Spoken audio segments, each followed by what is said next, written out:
So continuing with the series, आज का topic article 22 है। सो आर्टिकल 22 बेसिकली राइट्स देता है, कुछ बेसिक प्रोटेक्शन देता है एक पर्सन जो अरेस्टेड है, दैट मीन्स अरेस्टी और अक्यूज को।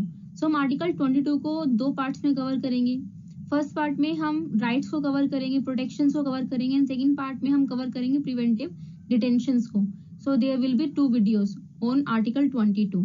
ऑल्सो हम कुछ सेक्शन सीआरपीसी से रेफर करेंगे, उनको पढ़ेंगे साथ में। So please take your bare acts of Constitution and CRPC. Let's begin. Article 22 Clause 1 minimum protection देता है. So it says no person. Again ambit wide है इसका. No person.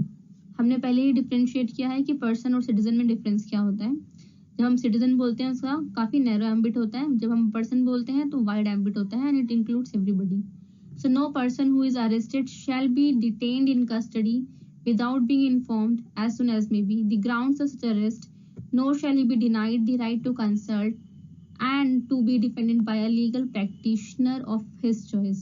So इस क्लोज को, आर्टिकल 22 के क्लोज फर्स्ट को हम दो पार्ट्स में डिवाइड करते हैं for the detail discussion. So let's see the very first part. The very first constitutional mandate is telling the grounds of arrest to the person arrested. So ये काफी जरूरी हो जाता है एक अक्यूज्ड के लिए, एक अरेस्टी के लिए, क्योंकि अगर उन्हें अपने अरेस्ट के ग्राउंड्स नहीं पता तो वो प्रिपेयर नहीं कर पाएंगे बेल के लिए और अपने डिफेंस के लिए, and this will vitiate the very trial. ये इसलिए भी जरूरी हो जाता है क्योंकि अरेस्ट के साथ में ही पुलिस एक पर्सन के पर्सनल लिबर्टी का राइट छीन लेती है, जो कि आर्टिकल 21 में दिया गया है, and this is a fundamental right. Article 21 में ये भी लिखा गया है कि this right can only B curtailed through a procedure established by law. अब मेनका गांधी केस के बाद में इसमें डेवलपमेंट हुई है कि ये जो प्रोसीजर है सिर्फ स्टैब्लिश बाय लॉ नहीं होना चाहिए, बल्कि जस्ट एंड फेयर भी होना चाहिए. पर अगर किसी अरेस्टी को उसके अरेस्ट के ग्राउंड्स नहीं बता रहे हैं, this will be N unjust procedure, this will be an unfair procedure, and therefore violative of article 21. सो ये आर्टिकल 21 को वायलेट करेगा. और ये भी जरूरी नहीं है कि सभी ग्राउंड्स बताए जाए, पूरी डिटेल्स दी जाए अरेस्ट की, बट ग्राउंड सफिशियंट होने चाहिए. इतना होना चाहिए कि डिफेंस प्रिपेयर किया जा सके. मेयर सेक्शन बता देना कि सो एंड सो सेक्शन के अंडर अरेस्ट हुआ है will not serve any purpose. So एक आइडिया देना है कि किस ऑफेंस के अंडर अरेस्ट हुआ है और किस लिए गिरफ्तारी की गई है. अब सेक्शन जो 50 है सीआरपीसी का, ये भी यही बात कहता है कि एक अरेस्टी को उसके अरेस्ट के सभी ग्राउंड्स पता होने चाहिए.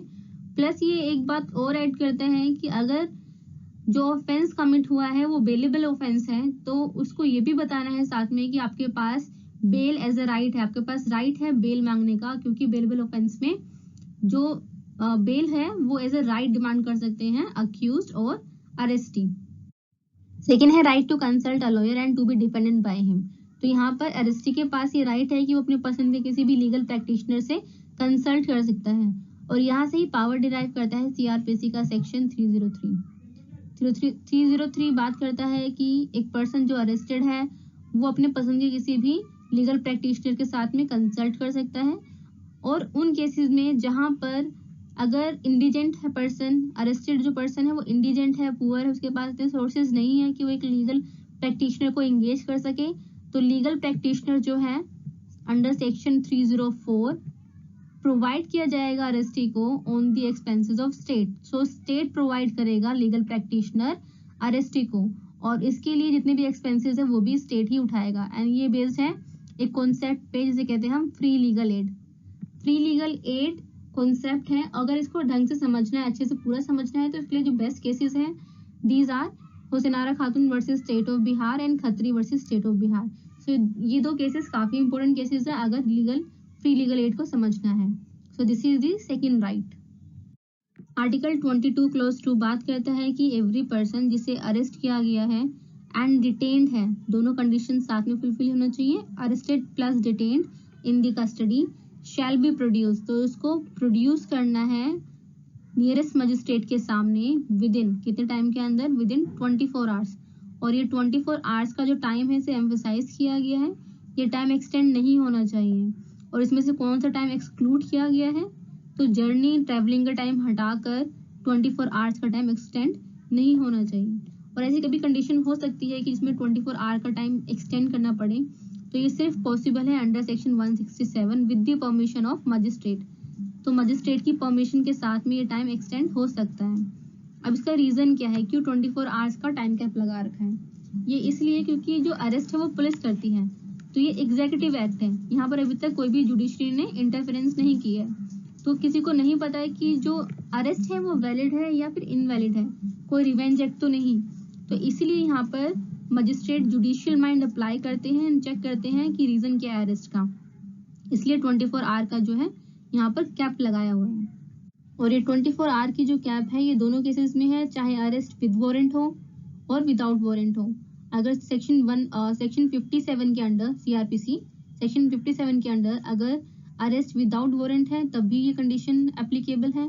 अगर सेक्शन 76 के अंडर प्रोविजो में भी ये कंडीशन एप्लीकेबल है जब अरेस्ट विद वारंट हुआ है, क्योंकि दोनों जगह जुडिशियल माइंड अप्लाई करना है। So this is applicable in both the cases.